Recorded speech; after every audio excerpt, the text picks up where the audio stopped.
Hello, everyone. Welcome to American Friends Service Committee's Protect, Resist, Build monthly webinar. We're so excited that you're here. We're grateful that you've taken the time to show up and be with us tonight. Um, Tonight, we're going to be spending some time with you all and with really amazing guests, talking about the state of policing in the US and the sort of work of law enforcement since the Trump administration came into office, but also really since the founding of this country. We're really grateful again that folks continue to join us month after month. These are important spaces for us to gather with like minded people to learn together and to figure out how and where we can take action. Um, our uh, our Protect, Resist, Build webinar is intentionally called Protect, Resist, Build. In the time of this administration, before we even started using this language of authoritarianism, we knew it's important to talk about ways we can protect our communities, resist these inhumane policies, and build the world we want and deserve. So thanks for being a part of this conversation today. As many of you know, in early 2025, the Trump administration issued an executive order titled Strengthening and Unleashing America's Law Enforcement to Pursue Criminals and Protect Innocent Citizens. This order invited unchecked policing and law enforcement, as we see by ICE's actions across the country and across state and local policing. This policing is targeted communities that are mostly Black and Brown. And so this calls us to act to protect our communities, resist these actions, and build oversight mechanisms to advance transparency and accountability. And that's what our guests are here to talk to us about tonight. But before we jump in and introduce our guests, my name is Edith Sargon. I'm the Associate Regional Director in the West Region. I work at AFSC. I get to work with a lot of my brilliant colleagues that you'll hear from tonight. And you can see this slide up here. And so I wanted to ask folks where you fall on this spectrum of experience with law enforcement. So where does your relationship with policing and law enforcement land? On one side of the spectrum, maybe folks recognize these characters. This is the time of Mayberry. This is Andy and Barney. The propaganda that we all were fed. I was even fed when I was a little one in Canada. This is what local policing looks like, right? These harmless, bumbling fellas, right, from the neighborhood. And then on the other end, that's like down here at 0. And on the other end, near the 10 is we have an image here of Department of Homeland Security assaulting and arresting citizens, or just people on the street. So yeah, if you can drop in the chat where your experience with law enforcement lands on this spectrum. It would be interesting. It would be great to hear. It's a time to be self-reflective, to be, to confront sort of our realities of the lighter skinned we are, the less we get messed with by cops and law enforcement. The more documented we are, the less we get messed with. So yeah, please share. Good to know who's in the room and what our experiences are. I keep saying before we get started, but one more thing before we get started. We are a Quaker organization, friends, and a lot of you are Quakers. And we want to settle together and take a moment of silence before we continue on into this agenda and continue in this conversation. So please join me in a moment of silence.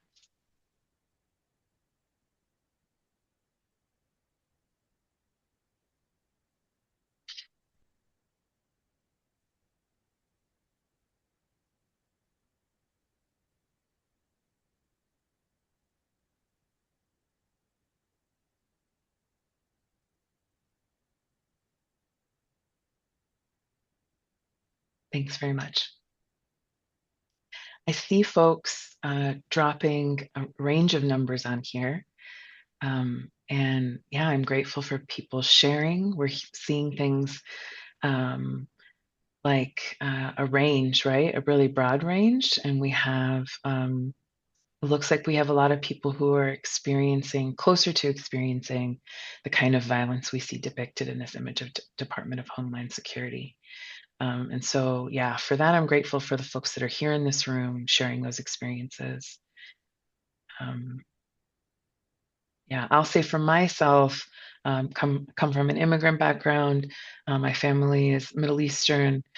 We've been in this country for decades, and I definitely have gotten out of many a speeding ticket. Many interactions with law enforcement I've been able to get out of. So yeah, I think it's important um, that we recognize that, right? So Mayberry might be closer to my reality than some of what we're seeing here.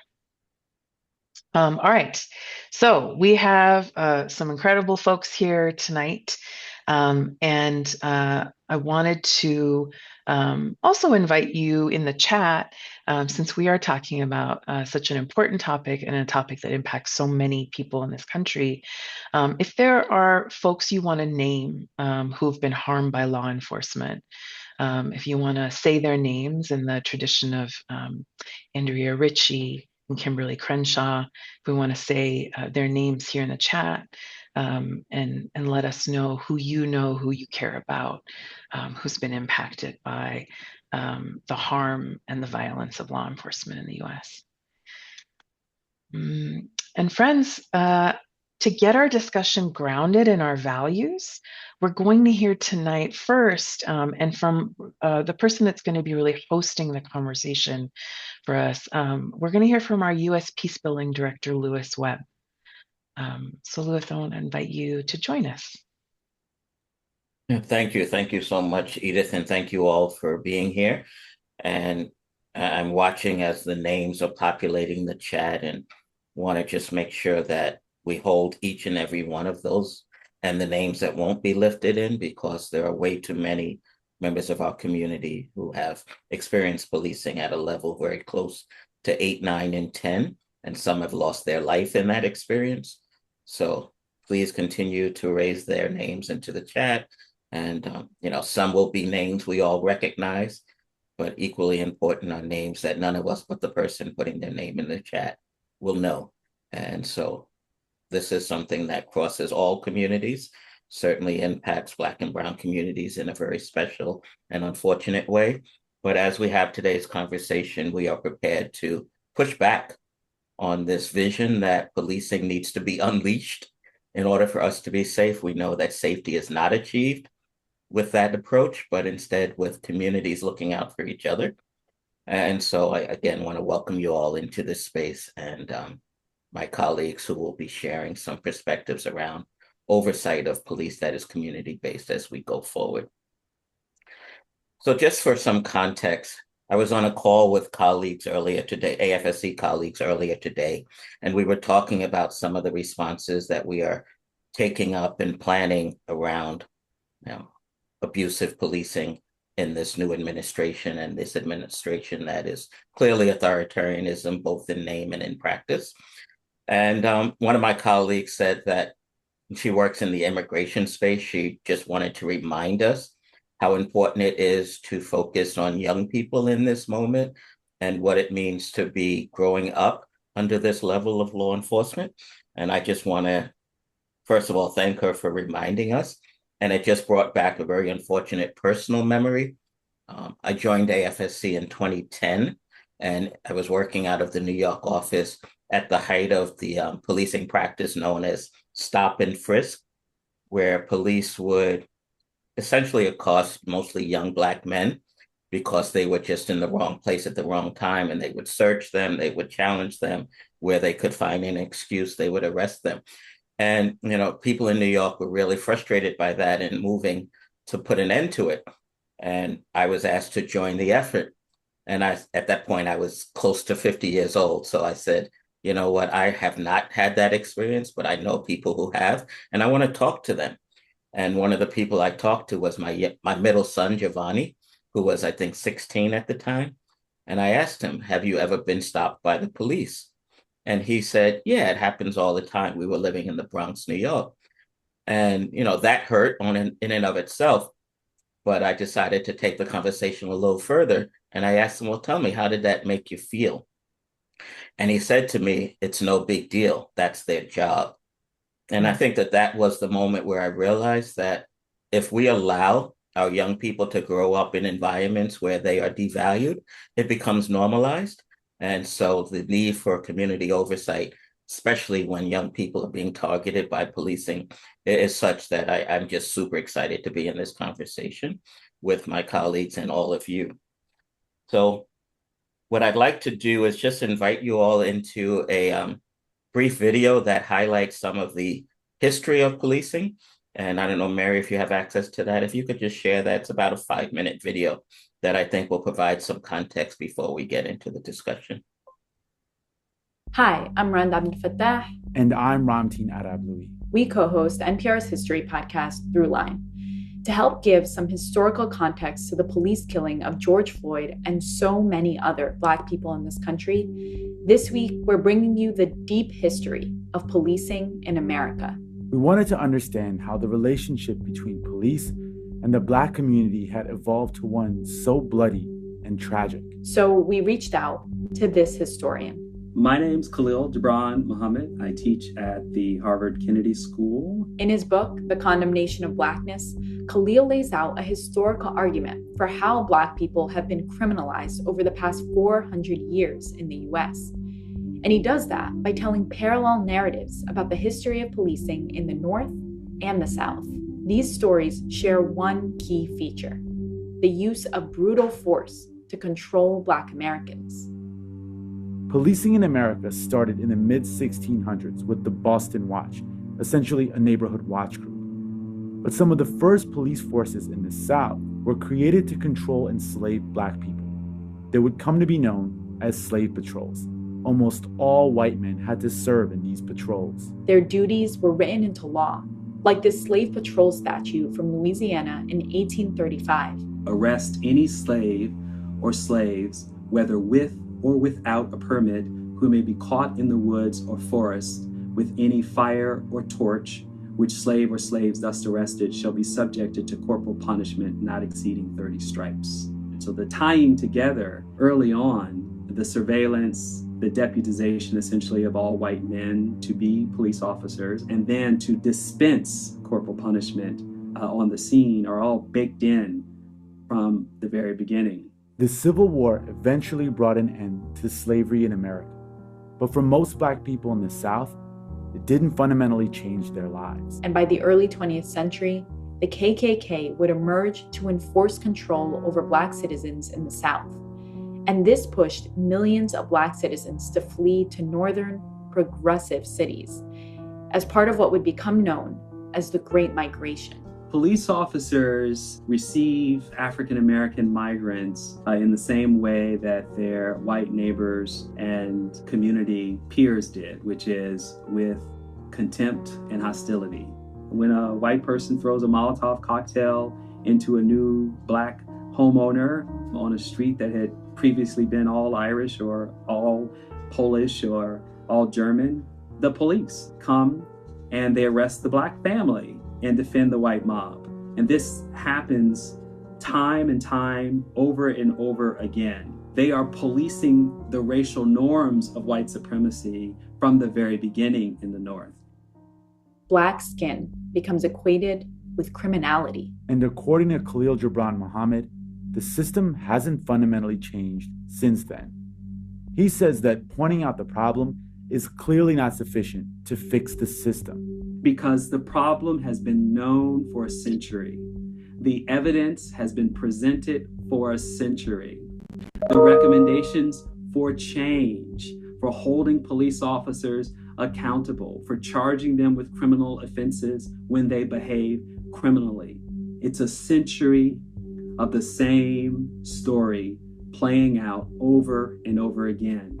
It seems to me that's what's possible is recognizing that police officers and police agencies are incapable of fixing themselves. And so the question that has to be asked in the wake of George Floyd, and I think this question is being asked and answered by more white people than I've seen in my lifetime, is do white people in America still want the police to protect their interests over the rights and dignity and lives of Black and, in too many cases, Brown, Indigenous, and Asian populations in this country? Our whole country is waiting to hear the answer to that question. That was historian Khalil Gibran Muhammad. I'm Ramteen Arablouei.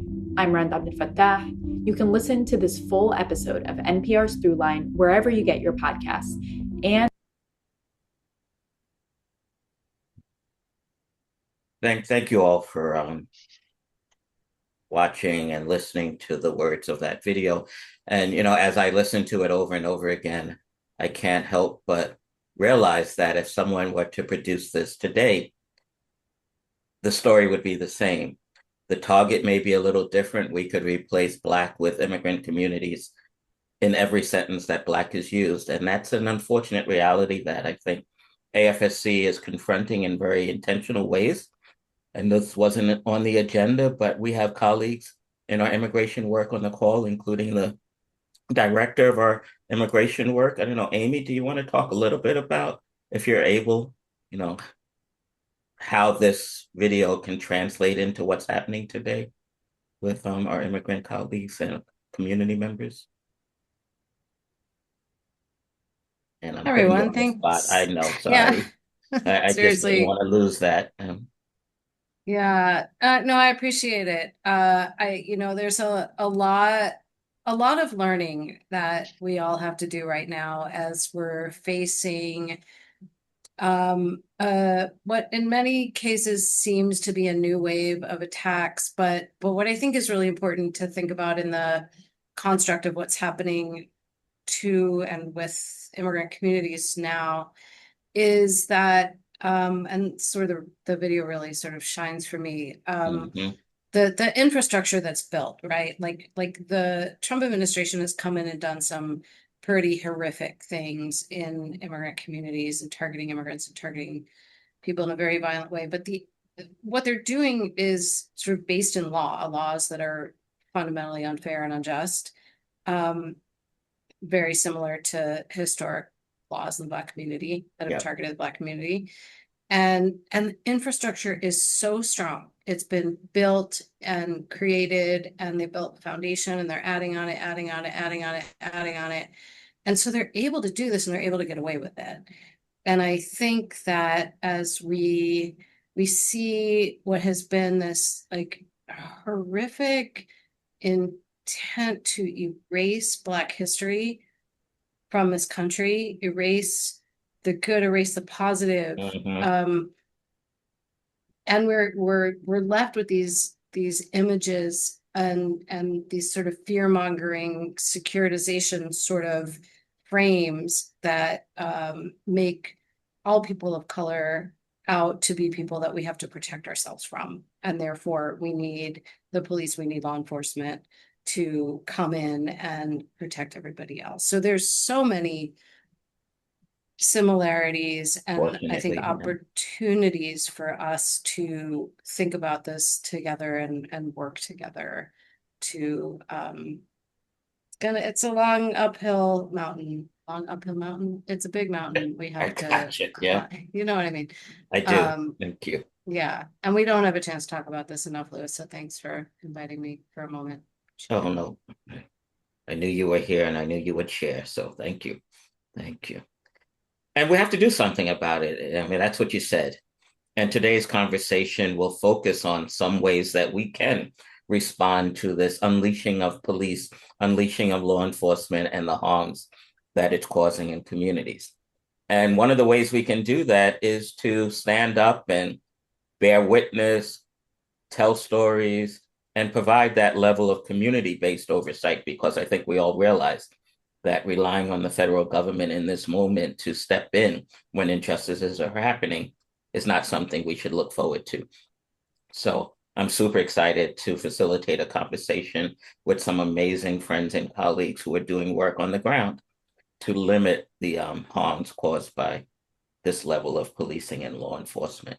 And I'm going to invite my colleague Edith to kind of set that stage for us. Sounds good. Thank you, Louis. Mhm. Yes, so now, friends, we're going to hear about civilian oversight as one tool used to challenge the unhinged style of law enforcement invited by the executive order we referenced earlier. Louis is going to facilitate a conversation with the following people. I'm going to introduce our guests. Let's please show our appreciation for their wisdom, their experience, their knowledge, and their willingness to share their time with us. Our first guest will be Tanya McClary. Tanya is an AFSC board member and the executive director of Philadelphia's Executive Citizens Police Oversight Commission, the CPOC. We'll also be joined by Brian Kaur, who is also an AFSC board member and past president of the National Association of Civilian Oversight of Law Enforcement. And that's NACOL or NACOL.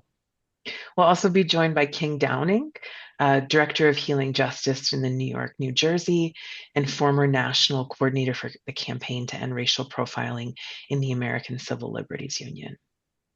Welcome, friends. Thank you so much for being here. This discussion will go on for about 30 minutes, and then we will invite folks to ask questions. As always, please feel free to use the chat as we go. Thank you, Edith. And again, thank each of you for finding time in your, I can only imagine, busy days to participate in this conversation. And I know I kind of gave you guys a heads up with some anticipated questions that I would ask you all to respond to. Well, King might know me better than the rest of you, but you can throw those out the window.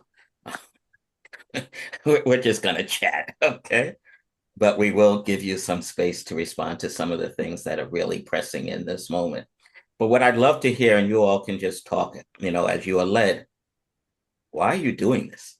What about the realities that you've experienced led you to commit some of your energies to building out oversight of law enforcement? And I'm going to invite Brian to begin, but feel free to speak afterwards as you two are led. King and Okay. All right. Well, first of all, thank you. Thank you, everybody who organized this. Thank you, Louis. Thank you, Mary, for inviting me. I also want to just say it's a privilege to be here on screen with Tanya and King. I met King when I worked at the ACLU of Massachusetts, and he was working on policing. And then when I later went to the city of Cambridge, Massachusetts, where I live, and I worked for the city government for many years,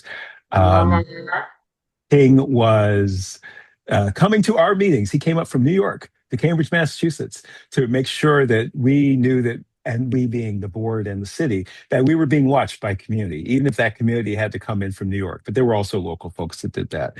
And then Tanya I met through AFSC, and now we are colleagues in the world of civilian oversight. And I think that's part of the lens that I see this through, is that even in this work, we are in community. Even in this work, we are grounded in our relationships.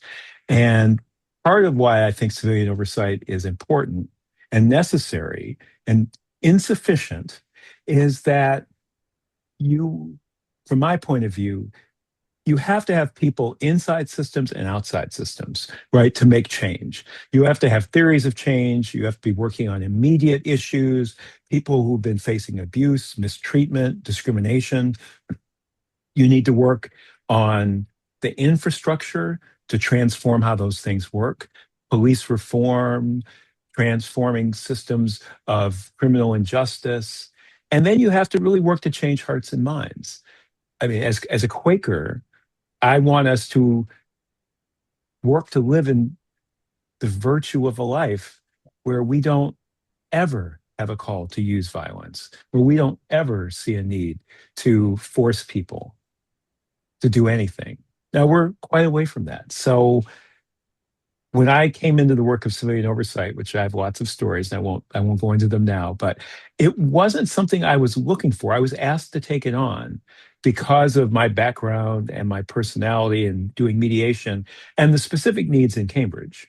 But what I came to see was that there was this whole field of people that came from community activism that had been survivors of police violence or misconduct, that were police officers, that were attorneys, that were every kind of person who all believed that everybody should be treated with dignity and justice. And that as long as we have policing and police departments and law enforcement, that there should be justice in a deep way, not the justice system that we have. There should be respect for human dignity at every level and every interaction, and that people should be able to have safety, that there's true community safety. So civilian oversight is necessary but insufficient. Civilian oversight is not going to create the kind of world I want to see. But in the world we have, it's absolutely essential that we have civilian oversight. And I could say a lot about what it keep means going. and all that, but I won't do that. But I will just say that it takes all of us with our different perspectives and different ways of doing this work and working for complete abolition to advocating for people who've been mistreated, all working on our pieces, but all with the same goal in mind, the same North Star of a world where everybody is treated with full dignity and respect, and they live in safe communities that are filled with peace and justice. Thank you. Thank you so much, Brian. King and Tanya, you're not allowed to just say ditto, although it would make all the sense in the world. But, you all bring your own personal story to this work. So, Tanya, why are you serving Philadelphia in the role that you're there?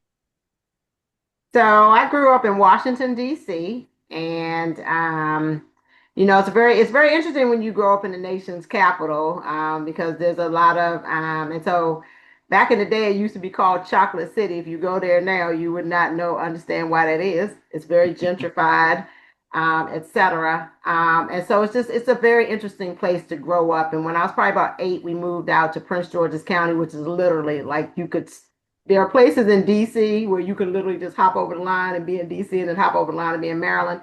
And so growing up, the Prince George's County Police Department, which is now on the consent decree, and we'll talk about all that kind of stuff later, just there was a motto: shoot first, ask questions later. And of course, when you're little, you don't know really what all that means. You just know that's what they say about the police. So henceforward, went to law school in Baltimore City. Maryland only has 2 law schools. They're both in Baltimore City.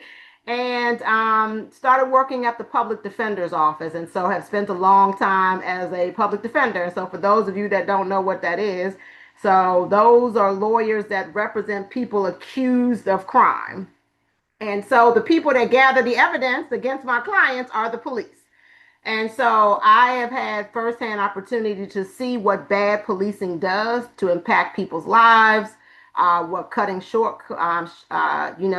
shortcuts do, etc. And so have just lived in cities where they don't have the best reputation. So when I worked in New York, worked in New Orleans, worked in places where the police departments don't have good reputations, and see firsthand, what that does to my clients. And so have represented people that I believe are innocent, that are facing the death penalty. And a lot of their cases, the reason why they're on death row is because of the policing issues that happened, the hiding of evidence and things of that nature. And so for me, this just feels really personal. Some of you might remember Freddie Gray. I want to put his name. And I was actually heading the Baltimore City Public Defender's Office, the felony division, when Freddie Gray happened. That was a very tough time in the city of Baltimore. Our office represented a lot of the protesters. But one of the things that I will just say anecdotally is that we had some former Baltimore City police officers as investigators. And some of them just came to me frankly and said, Tanya, I know exactly what happened to Freddie Gray because we used to do it. When people got on our nerves, when we wanted to shake people up, we put them in the back of the van. We just slammed the brakes on as many times as we want to shake them up, but nobody ever died. And so that's just the reality of many things. And so for me, this is about, and let me be clear, my godfather's a retired, he's passed away now, but was a retired lieutenant from the Dallas Police Department. So I am not anti-police. I am anti-bad police. And I think that all the chiefs that I've worked with will also say they're anti-bad police. So for me, this is about a really big check and balance. If people are going to be able to carry guns and take people's lives, then they need to have some checks and balances on them. So for me, it feels very personal. Also, as a Black woman, it feels very personal. I see a lot of our people being impacted by this work, a lot of brown people, a lot of other people of color. And so for me, that's the passion that I bring to it, is to try to balance the playing field some. Hmm. Because the police aren't going away anytime soon in major cities like We're Philadelphia. working on it, So though. exactly. So if they're going to be there, then the police oversight office needs to be there. And so I'm gonna stop there so we can hear from King. Absolutely. Thank you, Tanya. Thank you. All right. Go for it, King. You're muted. You knew that was going to happen. Okay.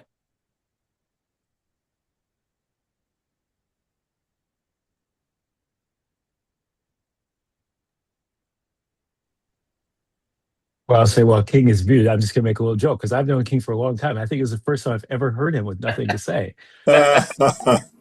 He just fixed that. Okay. Yeah, yeah, but my mouth was still moving, wasn't it? Yeah, it's good to see Brian again. We used to meet monthly at the Cambridge Civilian Review Board around. It was all triggered by the Henry Louis Gates case, who had an incident on his own porch, and in Cambridge.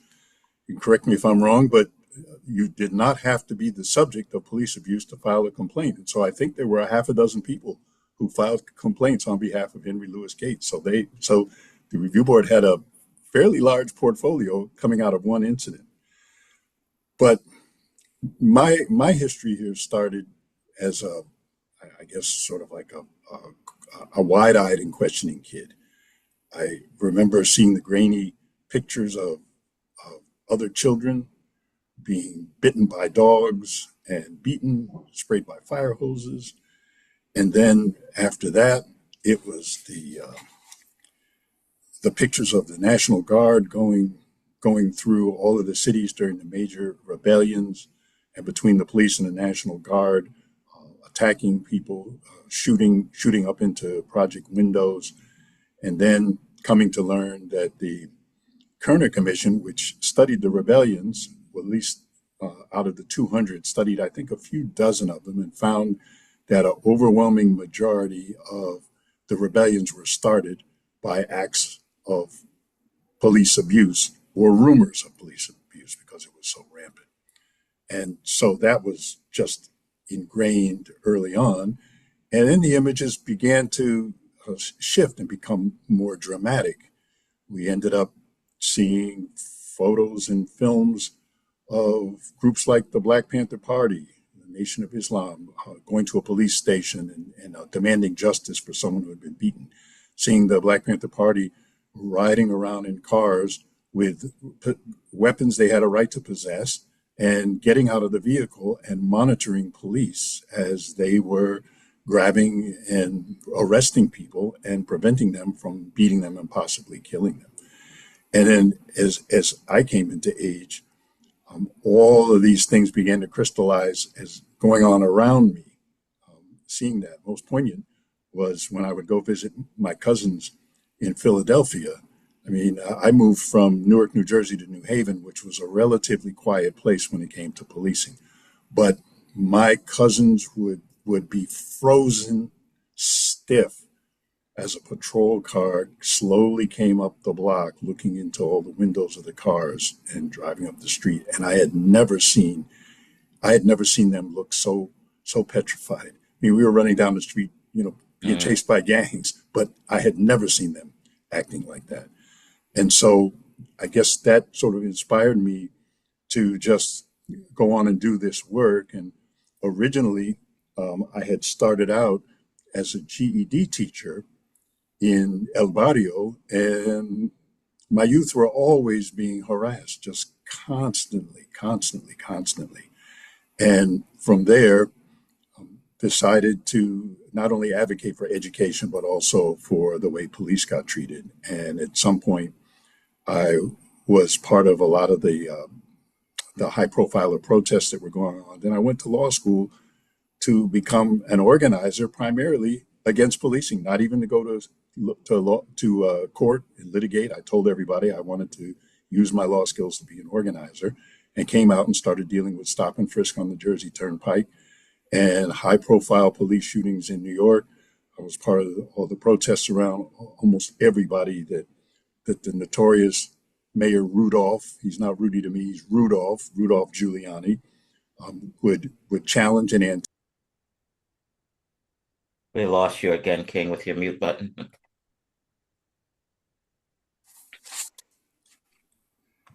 You seem to be okay now. Okay. So, I mean, Anthony Baez's mother, he was choked to death by Officer Anthony Lavoti after his football hit the squad car. A vicious killing. His mother was on one of the major news radio stations, and the mayor called in and interrupted the program and said, you know, when your kid acts like a hoodlum, this is what he gets. So he put his thumb in the eye, and tens of thousands of people came out. So we were part of massive movements during that time.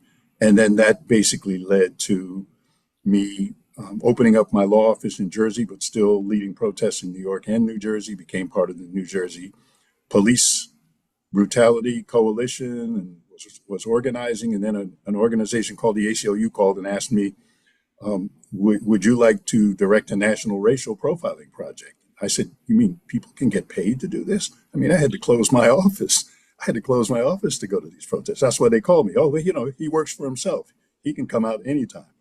So I spent almost 10 years going around the country dealing with stop and frisk, documenting it, and how it was the sort of the ground zero for police brutality. And then from there, moved to the ACLU in the national office, then to the National Lawyers Guild as their director for mass defense, dealing with policing all the time, and working with the National Police Accountability Project, which will be one of the resources that I'll bring up later. And then after all those years of doing national work, moved back into my real love, which is local work, which is here at ACLU Healing Justice, New York, New Jersey.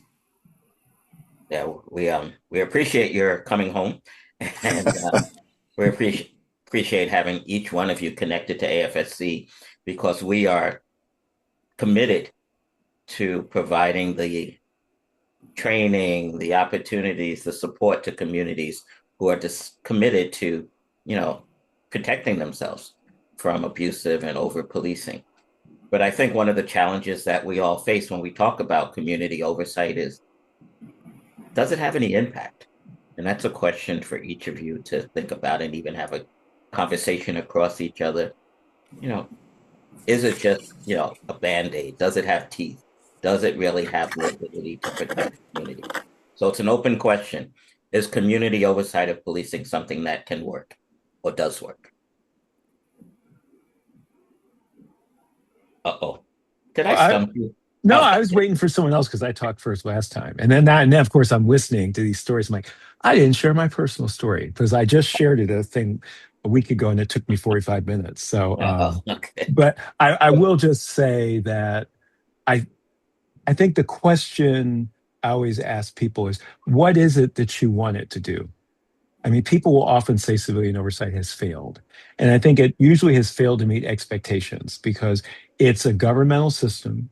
It has limits. It has restrictions. There's a lot of pressures on it to not do certain things. It's subject to the whims of budgeting and the decision of whether or not the police will truly cooperate, no matter what the laws, the ordinances, the rules say, is up to the police to a certain extent. And then who's controlling the police? Who's the police chief? Who's putting the chief in place? So having said all that, I'll just say quickly, because I could have a lot to say. And I actually think that my friends here will have interesting things than me to say. I think it makes a difference, right? It's not going to solve all the problems.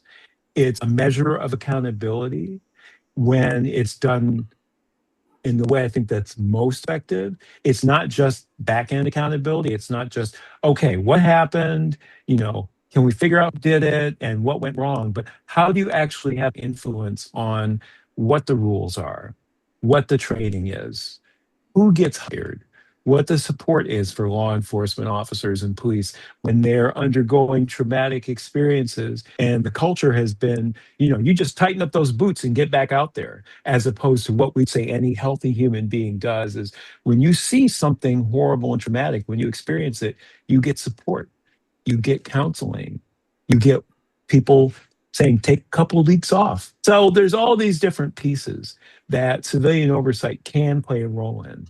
If all it's doing is giving people a place to be heard that's not the police department, that's something that can make a difference and matters. But there's so many different types of civilian oversight, community oversight, external oversight, that each of them has benefits. Each of them has ways it makes a difference. And again, I could go on at great length about details, but suffice it to say, I think it does make a difference, but it often doesn't do what people want it to do. It often does not transform the system of policing, although it can be an important part of that when a community has power and the wherewithal and the voice to make that transformation happen.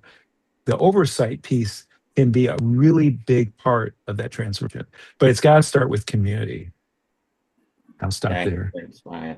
So, King, Tanya, do you agree? Do you want to challenge? Do you want to push back on Brian a little bit, or just share your own perspective? Or does it have the ability to make a difference? Community, civilian oversight. Go for it, King.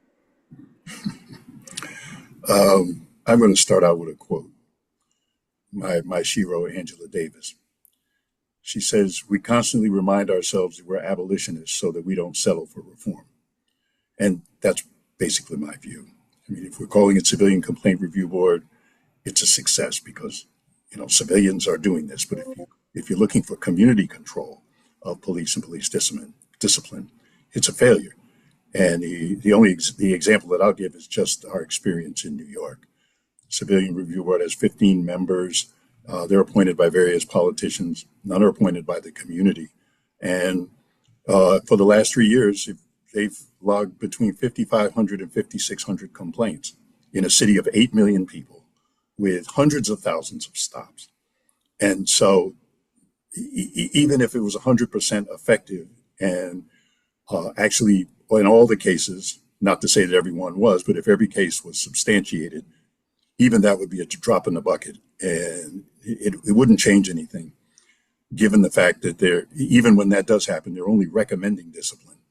And even though the rate has recently gone up because the Civilian Review Board used to drop a whole lot of cases by dragging their feet until the statute of limitations approached, and then they would drop the case saying there's no time to do anything. Yeah.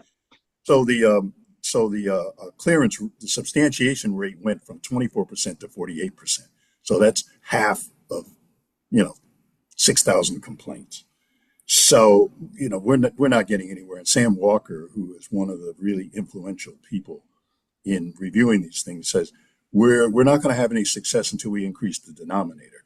And so if 6,000 is your denominator, you're not going to get anywhere. If you get close to, 300 police encounters in New York, 300,000 and your denominator gets close to 300,000, then you may be seeing something, even though you still probably have a half clearance rate.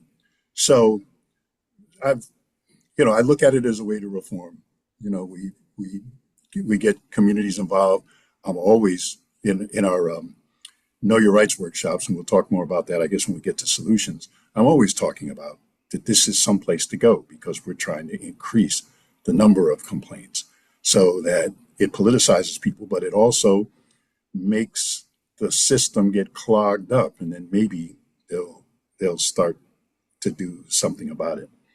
But we've got 1,315 people killed every year. Only 3% of the police who kill people are even charged. So it's a long slope up. But what we do in our workshops, what we call our police anti-terror workshops, is that we aim for the community being the people who review the cases or who are in charge of the program, not simply people who are not law enforcement. Thanks, King. And I think both of your perspectives have value in the work. And I don't know, Tanya, you're going to land in the middle, but what do you think? I mean, it is funny. I'm glad that both of them spoke, because I spend a lot of my time, because this is what I do full time, asking myself this exact question.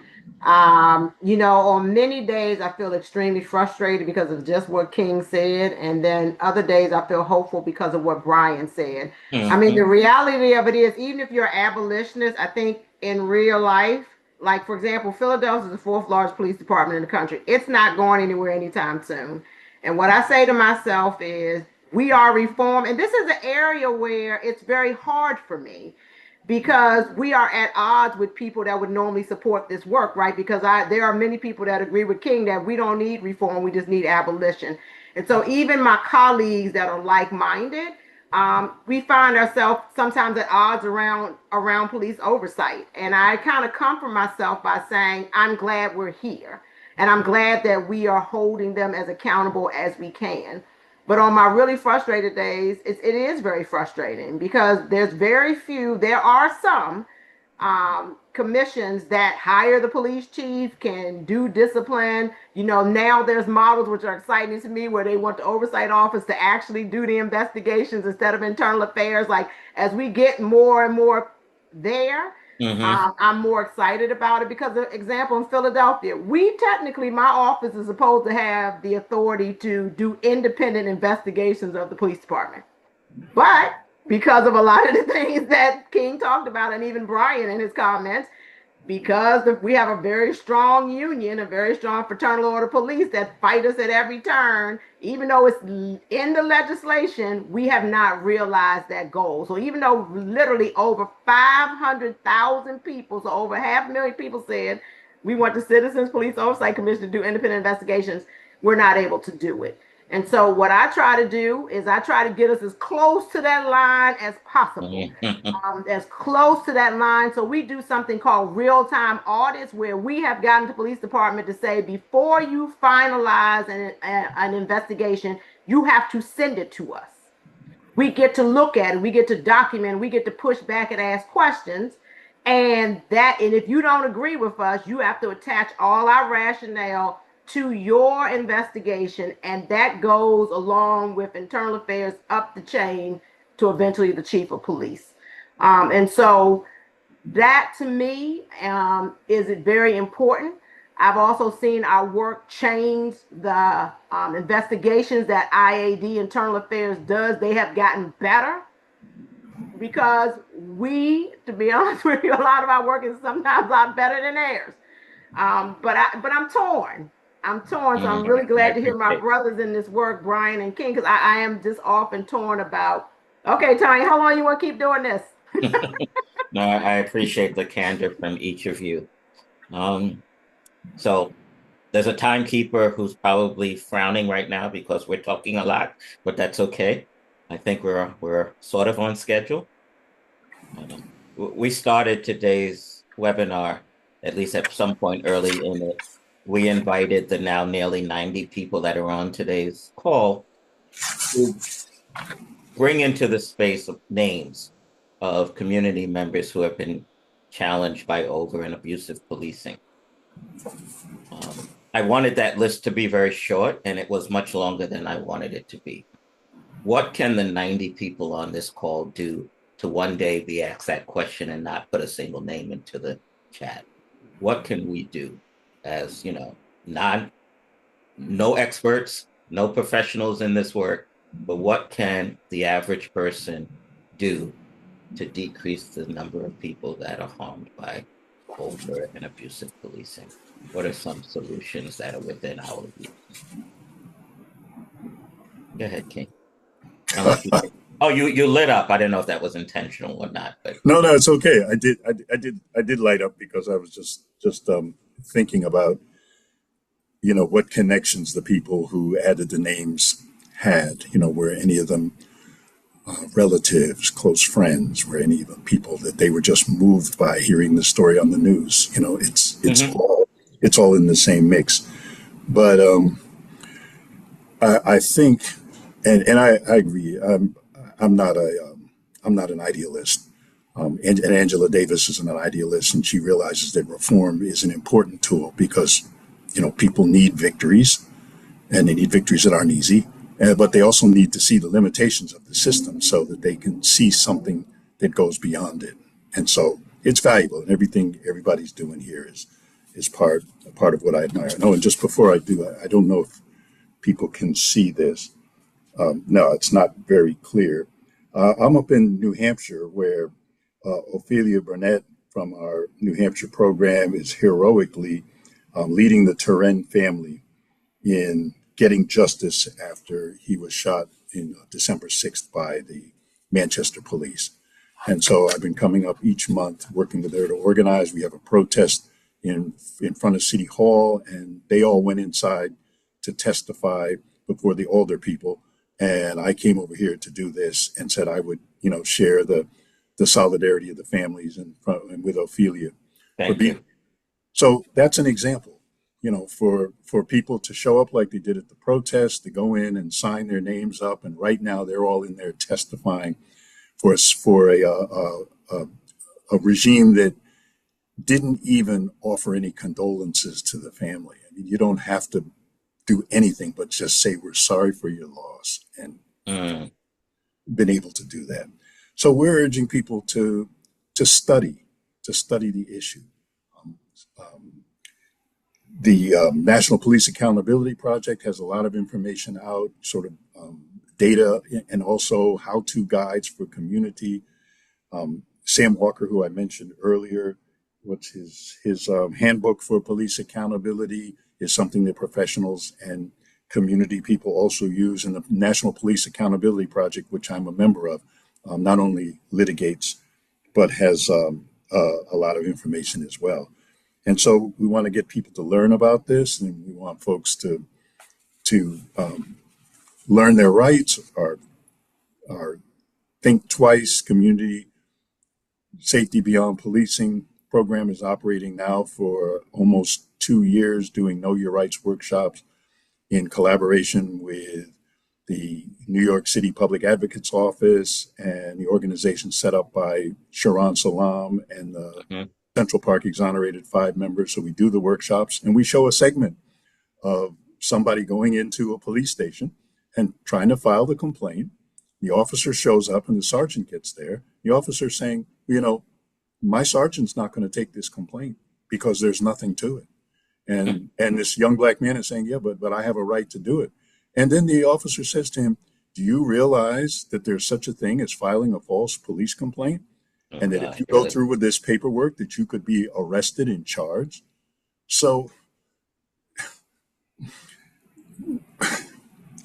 what do you say to that? So we want people to know their rights. We want to teach other people their rights. We want people to file complaints, get that denominator up.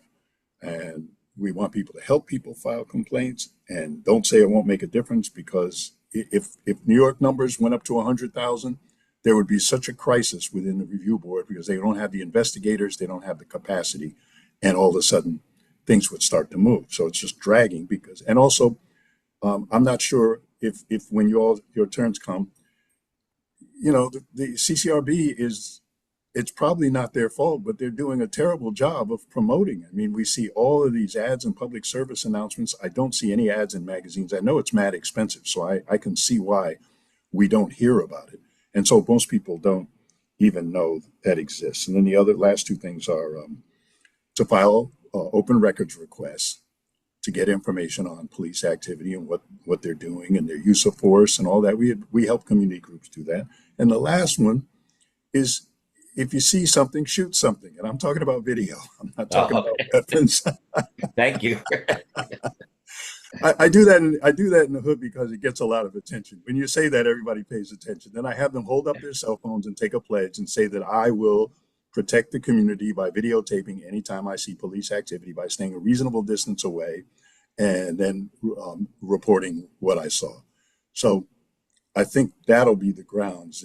If people begin to take control of documenting police problems, I think then they may be able to take the next steps to begin to actually take control of the process and direct the police.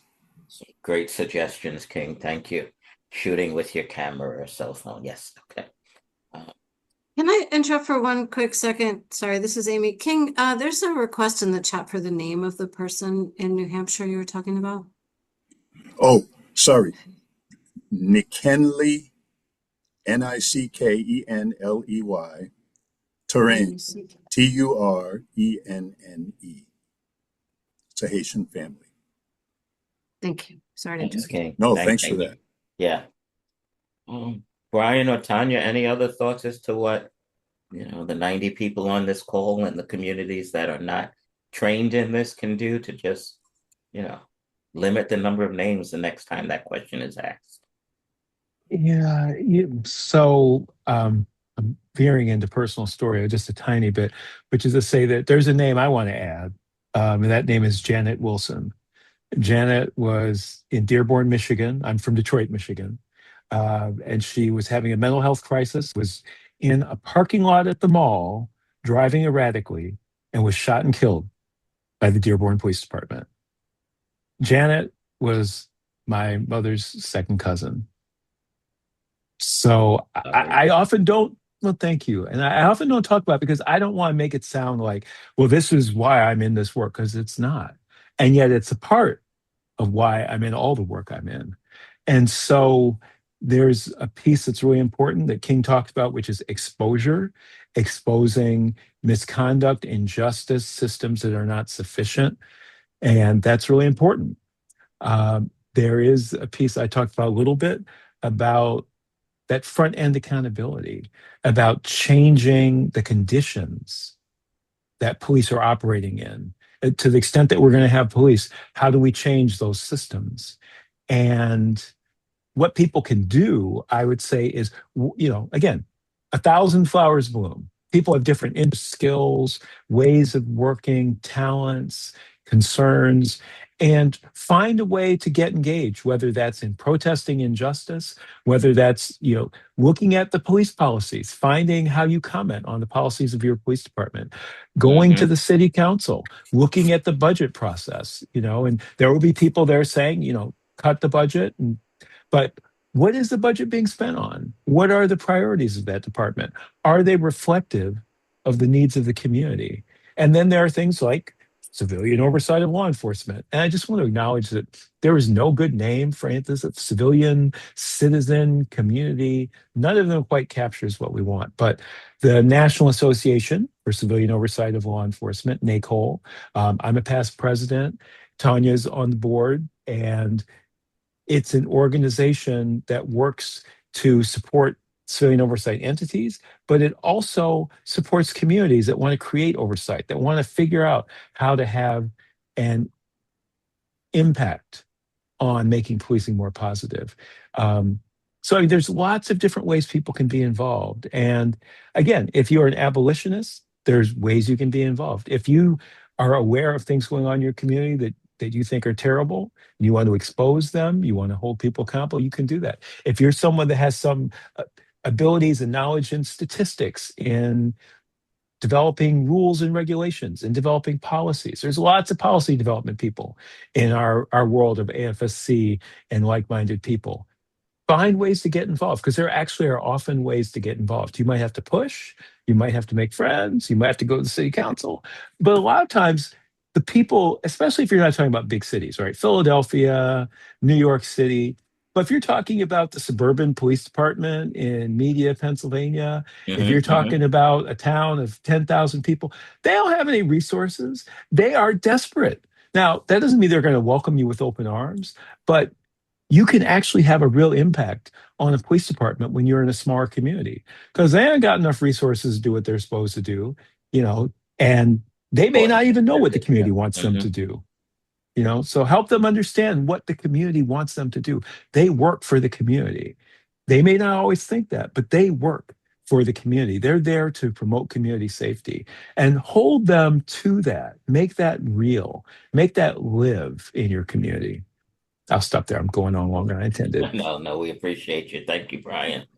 All right, we're going to transition to any Q&A opportunities that people may want. But I did want to say something. Yeah, no, before we do that, definitely inviting you to give us yet another perspective on what we can do, and the we is as general as you can be. Okay.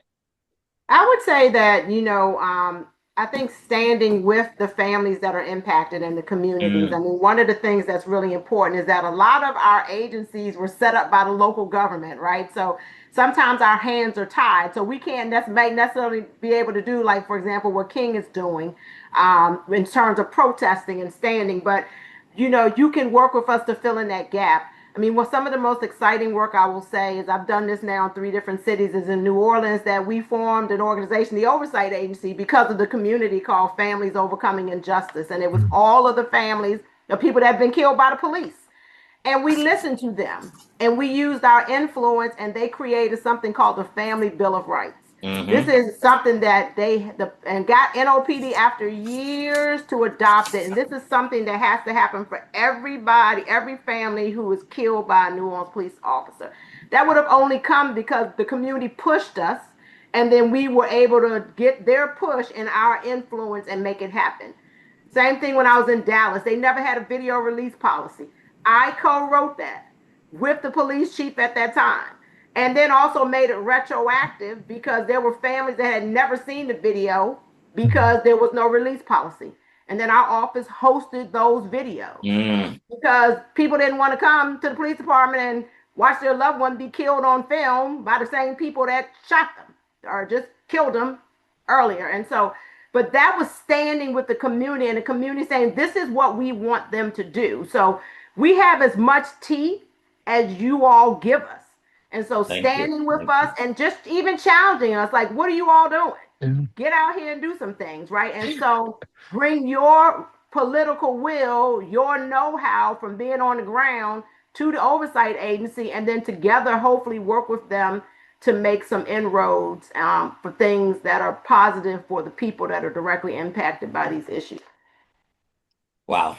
Um, I just want to give you all a big virtual hug and words of appreciation. Your thoughts, your sharings, your commitment to this issue is something that we are all benefiting from. So thank you all. I'm going to pass it over to Edith, who, with Amy's help, can facilitate any Q&A. We have a few minutes for that. You guys willing to respond to a question or two? Great, thank you. Fantastic. Thank you so much. So much appreciation for everything you shared today. I see that we have a question already from Benjamin. If we can unmute him, Benjamin, please jump in. Hi. I was actually responding to, what can somebody do, right? And these days, we all have cell phones that can Mm-hmm. record. And, as we see people getting pulled over, even if it's a traffic stop, because traffic stops usually escalate into something different, right? Just witnessing, just holding witness, right? Just stopping, recording, right? And maybe a recording that might benefit the people who have been pulled over, right? I think just witnessing is really key, really important, especially in these days where racial profiling has been allowed, by the Supreme Court for immigration purposes, especially these days when, the qualified immunity has now become full-blown immunity. And so, all those things are really important. Just witness, document, use what we have at our disposal, and we all have cell phones, and we can always, if we have time, obviously, but if people do have time, just witness, record, and document. That's a really important thing that helps, right, communities, because once you have another pair of eyes, witnessing, the attitude of many law enforcement changes. Thank you. Thank you, Benjamin, who's doing that work. I've seen some of your work That's at right. AFSC to monitor what's going on in immigrant communities during this moment. Thank you for doing that. King, please jump in. No, Benjamin, I want to thank you for that comment. And he actually said at the end what I had wanted to say, and that is the idea that it's like turning a rock over and letting the sunlight in. When the police see people who are videotaping, their attitudes change. And when we were doing this in Brooklyn, some of them would mug like, "Oh, hey, you make sure you get my good side." But the whole thing was we were distracting them from their prey, and they would clown and jump back in the car and drive off. So we said, "Hey, it might have saved another life." Just the thing I just wanted to add is that You have a right to do it. Make sure you stay far enough away that you can't be accused of interfering.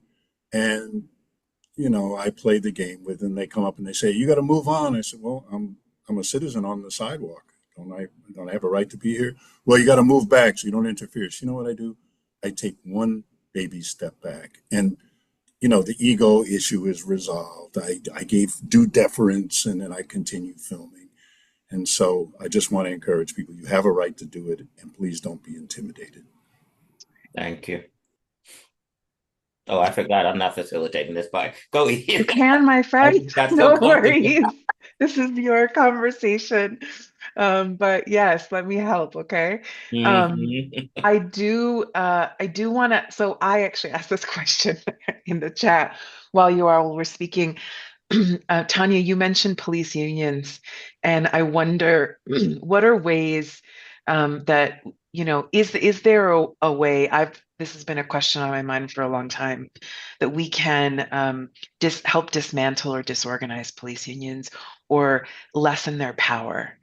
Is that by being a union member and advocating to kick them out of the AFL-CIO? Like, what are the things that we can do to undermine the power of police unions? I asked Brian and King to help me on this one because that's a big Yeah. one. Because Well, oh, it's so complicated, right? Because people, when you start saying this, right, people are like, "Are you anti-union?" They kind of try to put you in the writ Right. large category of, well, clearly does this mean you're anti-union? So it becomes a very complicated conversation. And I know King has looked into this and Brian as well, so please jump in. But I think it's really just challenging their authority. Like it's really amazing to me, just the level of authority that they have. The ability to just really shut things down, the ability to really just put up barriers to reform and to many things. And so I think really challenging that, but also challenging the lawmakers. Because when they have to negotiate these contracts, they're negotiating with whatever city entity, right? And so if the city entity, if the mayor, if the council people are not hearing from the community about their concerns, it also makes them easier to do whatever it is they're trying to do. So I would say encourage you all to talk to your city leaders, to put out the voice that this is not what you want. These are not things that you want the police department to be doing, and to challenge them on this negotiating contract. And a lot of times, what's very also interesting is that their negotiations are often quote unquote secret. So you can't walk in off the street, Edith, and Right. say, "I want to sit in and watch these negotiations," even though there's nothing in the law that prohibits that. But they a lot of times will say these things are confidential. So FOP members, fraternal order police members, and other union members can just show up at will, and that's fine. But the public cannot. And so a lot of this wheeling and dealing happens behind the scenes. And so it makes it hard for the community to really know what's going on behind the closed doors. So I think really at this point, just blowing up the system, right? Just challenging it all. I think is really some of the ways to go. But I look at my two colleagues because that's such a big question, but it's an important question. well, it's funny because Tanya said she needed some help. I didn't know she needed any help from us, but I'll just say very quickly, this is not my insight. So, and I think Charlie Reynolds, who is a friend of mine, I met through NACOL. He is a former police chief, town manager, or city manager, mayor, state representative, pretty strong Republican up in New Hampshire, and he is involved in consent decree monitoring. But he says, as a former police chief, a former mayor, a former city manager, that you need the elected official, the mayor, city manager, whoever, to stand up to the police because it's a negotiation. And for all sorts of different reasons, it's very often the case that those elected officials and the people who are doing the bargaining are just not holding the line.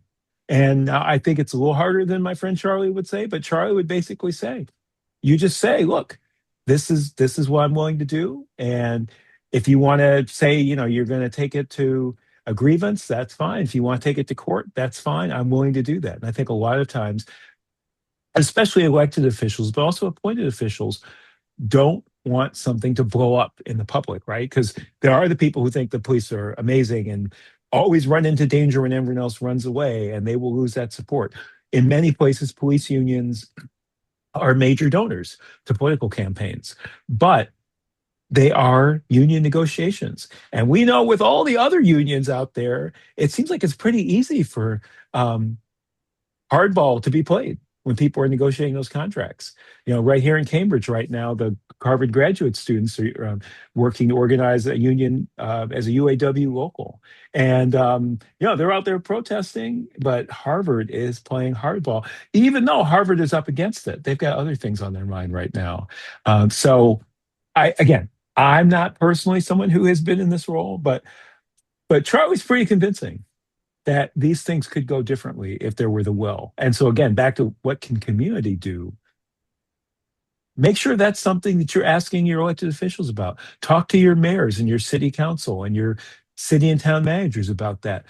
Even if it's secret in terms of the actual negotiations, what's happening? What are the things that are being asked for? Why isn't the city government asking the police department to do X, Y, and Z? And again, that's the beginning. It's not going to transform everything. But to have the community involved in that conversation and to have the people who are doing that negotiating know that people are watching. You don't have to be at the negotiating table to watch what happens year after year after year. So, thank you. Thank you. There's not a lot to add. Tanya didn't need any help, clearly. Didn't need any help. I've had the honor of protesting at police union meetings, and the union presidents are just clowns. I mean, they just say outrageous things, and the media grabs it and runs with it just because it's so outrageous. And so what we do is we just push back. We fight in the court of public opinion. The other part of it is we have to call out the kind of favoritism Brian was talking about. I don't know of any other municipal union that if they're accused of wrongdoing, they get to wait 48 hours before management questions them, and they meet with their union reps and they all get their stories together, and then they come out with a unified lie that's no better. It's just that they're all saying the same thing. I don't know of any other union that can get away with that. And one of the things that we've tried to look at is the corruption. And you were talking about campaign contributions, and there are probably bags under the table. The closest we got was with the corrections union in New York City. The head of that union ended up getting convicted of taking bribes, and he not only took large bribes, but he required the bribes to be delivered in $600 to $800 to $1,000 designer bags and briefcases. So we haven't nailed the police union yet, but we did get to corrections, so we're still on the path. Nice work. That's wild. $6,000 to $8,000 handbags. Amazing. Thank you, friends. I appreciate you. Yeah, it's like we got to get in where we can on that, on those negotiations and undermining those unions. It looks like there's a question here from James. James's question says, is there any part of the prison industrial complex that is out time? I'm wondering how we might break the supply chain of incarcerated labor and end modern slavery in Pennsylvania. Well, I can take a shot at that. Well, what we can do is we can recruit you to be our Pennsylvania representative. I'm part of a national organization called the Abolish Slavery National Network. And this is an action organization. Our goal is to end the 13th Amendment exception federally and in states across the country. And we've won 8 so far, including, of all places, in Alabama. Although incarcerated people there are suing because this was promptly approved and corrections ignored it. But it's an issue. We're getting ready to take it on in New Jersey, where it's going before the legislature, and there'll be some other states as well. So I would say go to Abolish Slavery National Network. We're not only looking at it as a slavery issue, but we're looking at it as a labor issue where people are not being paid prevailing wages. They're being required to work. You may have seen the story of the firefighters in California who were getting paid $1 an hour to be out there sometimes for 18 hours. And some of them have sued the corrections department and the state because of the toxicity that they faced. They weren't given proper protective gear. So that case moved forward and was settled, and we'll see what happens with the labor cases. But we could use you. Abolish Slavery National Network. And Thank also, you. I would say, and I know because we talked about that mixed bag earlier, but the organization that Brian was the president of, NACOL, not only looks at law enforcement, but it has a whole nother wing that looks at prison and jail oversight. And so, for example, in Philadelphia, I'm really excited. We don't know what's going to happen yet because they just got formed, but we now have a brand new prison oversight commission. And so, in many places in your city, there might be an oversight commission or like minds that are helping to look at the jails and prisons in your area as well. So I just want to, because I know we've been talking about law enforcement, but NACO, the national organization, also does prison and jail. And so they have a network, and there might be one near you that could be in addition to this wonderful work of Abolish Slavery, the national network. And so just wanted to put that other resource out there. Thank you, Tanya. And folks, Amy is dropping these links in the chat. So if you want to find these organizations online, they'll show up there. I'm going to grab one last question from the chat. And that is this question about, have you heard of cop watches where community members keep an eye on police activity? I think this is an incredible, moment to highlight the history of community patrols, cop watches, maybe the relationship between policing and immigration right now. So if folks want to take a swing at that, I'd appreciate it. I'd be happy to jump in. I consider myself to be a cop watcher, and I've done that individually, but I've been part of cop watches mostly in New York. We had Brooklyn Cop Watch and Harlem Cop Watch, and we're patrolling on a regular basis. That's where I got the story about the cops. They began to know us, and they were just starting to mug for the cameras. But they made great outtake videos, them clowning in front of us. And the people who we would walk up to after they left, they said, "Man, they got in their car so fast, we thought you were the bigger police." So, and I've done it in Miami during Hip Hop Weekend when they sent every gang unit into in the state to Miami to patrol the Hip Hop Weekend. And these weren't drug dealers; these were school principals. Who else can afford $399 a night for hotels on Miami Beach? And I've done it in Massachusetts, where instead of pulling up along those high roadways, there was a lot of woods. What they do is they stop about a quarter mile back from the police and then walk through the woods and then come out to the edge of the woods and they videotape the police. So cop watch is important. It's very easy to just start a small group, go out on your own. And we used to have national conferences, and we don't do that anymore. But it's time for they're going on in almost every area. They're just not linked up the way they used to be. Thank you. Folks, and Amy also linked to a video in the chat of actually Ben Hameen's work in the U.S.-Mexico border program of a different kind of law enforcement monitoring called community patrols. So check that out. They successfully helped somebody not be kidnapped by ICE. And it is a thing to share with people, in this moment. So much appreciation for all of you and every story, every sort of perspective that you shared tonight. Thank you for all the work that you do. Folks on the call, it's a gift when we can hear these stories from people who are so immediately impacted by the issue that we're talking about. So just thank you so much, Louis, Tanya, Brian, King, for everything that you shared with us tonight. Folks, I wanted to thank you all for showing up, being in this conversation, and hopefully there are seeds here that you can run with and plant in your communities where you live. And hopefully you can also borrow from some of the incredible courage of our speakers tonight and the work that they do. Before we close, I wanted to invite, I want to invite people just to remind people about the Love is Action next event happening in June 13th through the 14th. But also before we close, Mary's going to share an incredible poem with us. So please check out our Love is Action. You can actually scan this QR code with your phone right now to get connected to local actions that Quakers are hosting in communities in the face of authoritarianism. Yeah, thank you again. And then maybe Mary, if it's time, take us to this beautiful poem. This is dedicated to all the grandmothers, the aunties, the uncles, the caregivers, the elders, the people who witness us and care for us.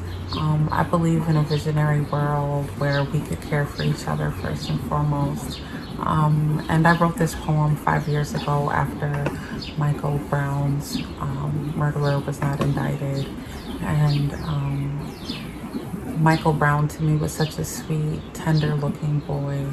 And this man characterized him as though he was almost monster-like and was so terrifying. And I thought, you know, if these police are so afraid of us, who can be around us that's not afraid of us? And I wrote this poem. Could we please give the police departments to the grandmothers? Could we please give the police departments to the grandmothers, give them the salaries and the pensions and the city vehicles, but make them a fleet of vintage Corvettes, Jaguars and Cadillacs with white leather interior, diamond in the back, sunroof top, dig in the scene with the gangsta lean. Let the cars be bad ass. You would hear the old school jams like Patti LaBelle, Anita Baker, and Al Green.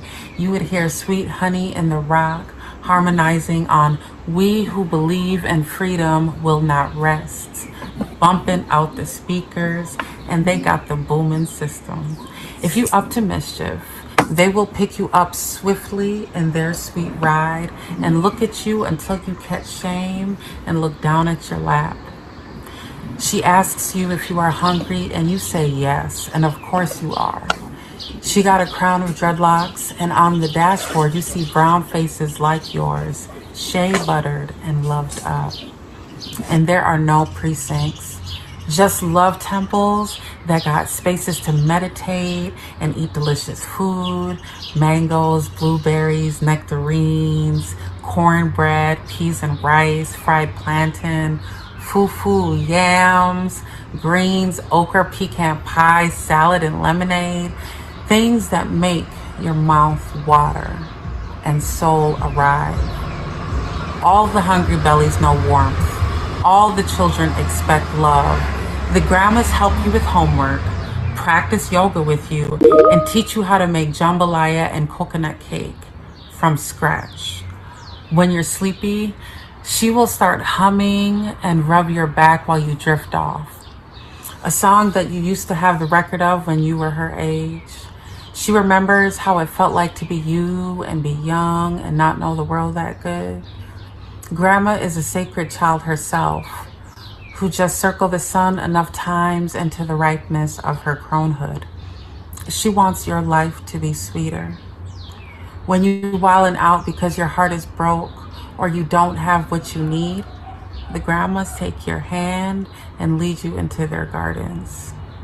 You can lay down amongst the flowers, her grasses, roses, dahlias, irises, lilies, collards, kale, eggplants, blackberries. She wants you to know that you are safe and protected, universal, limitless, sacred, sensual, divine, and free. Grandma is the original warrior, wild since birth, comfortable and loving fiercely. She has fought so that you don't have to, not in the same ways, at least. So give the police departments to the grandmas. They're fearless, classy, and actualized. Blossomed from love. They wear what they want and they say what they please. Believe that. There wouldn't be no noise citations when the grandmas ride through our streets, blasting Stevie Wonder, Nina Simone, Marvin Gaye, Alex Coltrane, Jimi Hendrix, KRS-One, all that good music. The kids gonna hula hoop to it and sell her lemonade made from heirloom pink lemons and maple syrup. The car is solar powered and carbon footprintless. The grandmas designed the technologies themselves. At night, they park the cars in a circle so all can sit in them with the sunroofs down and look at the stars, talk about astrological signs, what to plant tomorrow based on the moon's mood, and help you memorize Audre Lorde and James Baldwin quotes. She always looks you in the eye and acknowledges the light in you with no hesitation or fear. And Grandma loves you fiercely forever. She sees the pain in our bravado, the confusion in our anger, the depth behind our coldness.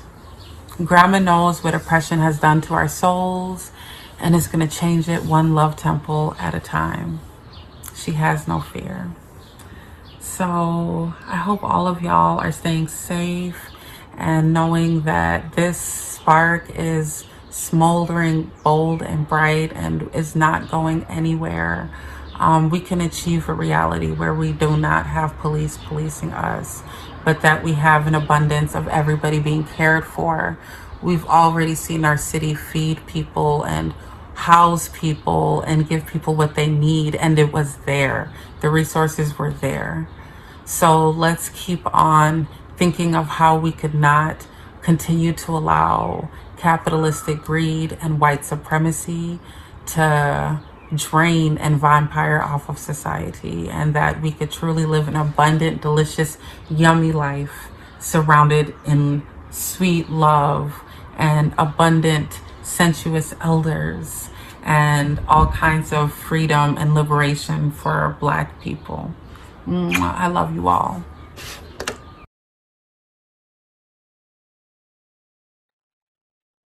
Thank you, everyone. Janata Petrus, check her out. She wrote that in the summer of the uprisings in Minneapolis when George Floyd was murdered. Thank you all. We are done. Much appreciation to everybody being here. Have a good night.